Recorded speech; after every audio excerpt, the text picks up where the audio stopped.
Good to see you. Good to see you. I'm trying to piece together a little information on Mr. Jones, Marcus Jones. Okay.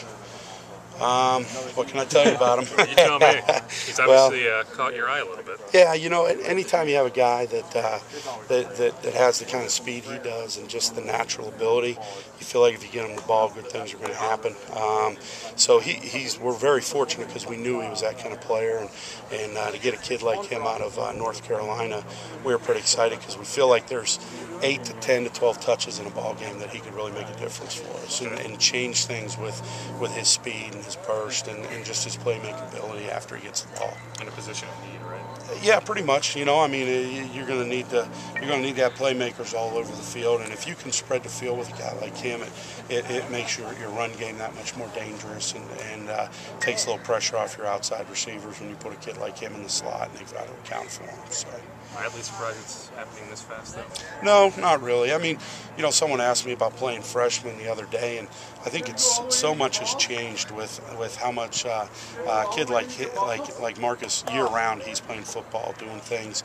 They all have personal trainers nowadays. They're so much more advanced than they were 15 years ago as far as just how prepared they are to come in, and it's a great thing because he's kind of getting through the lumps of it now as a freshman in spring ball, so he's going to be that much further ahead than those freshmen who come in June.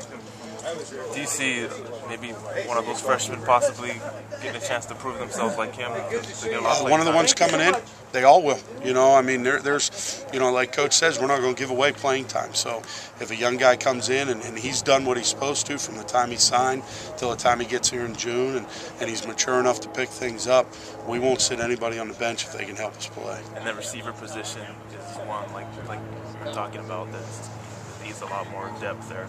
Yeah, you know, and I think we've got some guys that, you know, at different positions you have a little better chance to get on the field than others. It's a little harder for an offensive lineman or, you know, maybe a quarterback, but wide receiver, defensive back, running back, those guys, they have the ability to make an impact quicker because of their skill set, speed and the quickness and those things as opposed to what you need to develop at some of the other, what we call bigger skill or power positions. Is there pretty much a difference between, you know, Dejan and obviously the rest of the receivers, because Dejan has done quite a bit? Yeah, I think there's one thing you can't ever, or you always got to account for is experience, is being out there and playing and being able to know, you know, playing and play out what you need to get done and what needs to happen. So I think that's a huge factor in it that really helps him. And plus he's a wonderful athlete. So you put those two things together, it's usually a pretty good combination. And then you look at the rest of the guys we've got. You know, we've got some young guys who are skilled. We got some new guys, but nobody has that mixture that Dejan has right now. So does Dejan's role take a bigger significance because the wide receiving core is so young? Yeah, I think so. I think that they look to him because he does have that experience, and so you know, and it helps that your most experienced guys also pretty much your most productive and your best player, because now they can look to him and follow his lead and try and make up some of that ground experience-wise by just learning from a guy who's been through it.